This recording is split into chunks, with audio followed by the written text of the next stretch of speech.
Nya gak berupah melumpuk.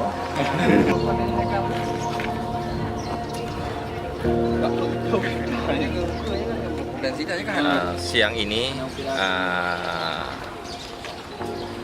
Ahad tanggal 24 Februari 2019 kami bersama kawan-kawan dari Dinas Pendidikan Dayak melakukan peninjauan ke sejumlah dayak di Aceh Utara.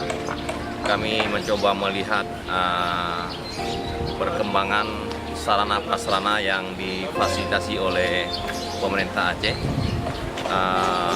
melihat kondisi dayak, kondisi kebersihan, dinamika sivitas akademika, termasuk proses belajar mengajar. Hari ini kami berada di Komplek Dayak Al-Fatani, sebuah dayak yang terbesar di Kecamatan Tanah Luas, Kabupaten Aceh Utara. Dayak ini adalah dayak terpadu yang mengkombinasikan kurikulum dayak salafi dan kurikulum modern. Di sini juga ada sekolah. Sebagaimana pernah kami sampaikan dan juga disampaikan oleh Gubernur, bahwa ke depan kita juga akan mengembangkan usaha kemandirian dayak agar dalam skala terbatas secara pelan dan bertahap dayak dapat memandirikan diri sendiri. Jadi di sini kita lihat juga ada ikhtiar usaha produktif dari Dayak Al-Fatani dengan melakukan pengembangbiakan burung murai.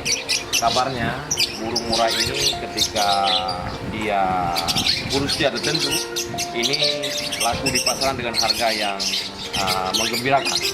Jadi kita berharap, sebagaimana harapan Bapak Gubernur, dayak-dayak yang ada di Aceh, pesantren-pesantren yang ada di Aceh, terus setiap waktu berpikir, berkreasi, melakukan inovasi, bagaimana di samping kebutuhan dayak ini difasilitasi oleh pemerintah Aceh, juga ada ikhtiar internal, usaha-usaha internal, bagaimana ini bisa ada usaha-usaha produktif di dayak-dayak ini. Nah, ini dayak ini juga kita lihat memang lahannya luas. Nah, kita harapkan nanti penataan bangunan juga bisa dilakukan dengan baik, sehingga pada masanya nanti dayak ini bukan hanya hadir bangunan-bangunan yang baik, tetapi juga tertata dengan lengkap, memperhatikan aspek keindahan, arsitektur, dan juga kebersihan.